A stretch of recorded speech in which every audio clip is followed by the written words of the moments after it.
Members of the committee, this bill, what we're hoping to do is ultimately establish protections for public housing residents specifically in a variety of ways throughout this language, correcting issues with rent calculations and evictions and preventing unlawful maintenance request charges.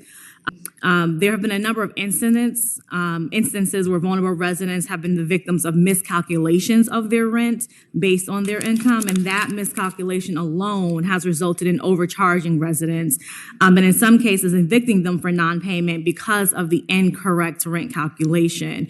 So these evictions for rent is oftentimes not even due, and because they don't have an easily accessible path to appeal their eviction judgment here in Virginia, where an eviction proceeding based on non-payment is because they're required to post a cash bond. So we speak to not requiring an indigent person to post a bond, requiring that housing authorities provide these tenants both with clear instructions on brightly covered paper on how the tenant can request rent deductions based on income loss, as well as allowing judges to waive the cash appeal bond for indigent tenants and to allow them to appeal to a greater access to the discovery to make the case that their pass-through balance represents a miscalculation.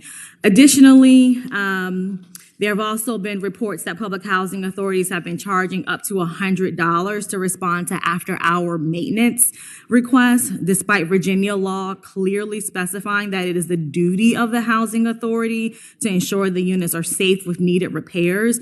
And so in this language, we specifically spell out the prohibition of after-hour charges for maintenance requests that are especially not at fault of the tenants.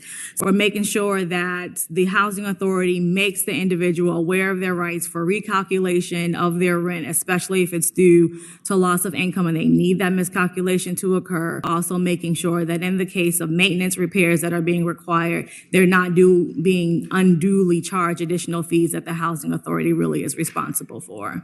Facilities are not traditional lessors. And I think it's motivated by what happened in the Richmond Public Housing Authority, right? Correct. HUD found that the authority was incorrectly calculating residents' rent. An audit found 66% of tenant files reviewed contained errors. Yep.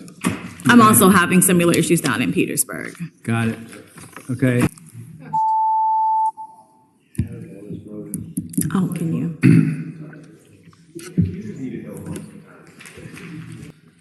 Ayes 14, no zero.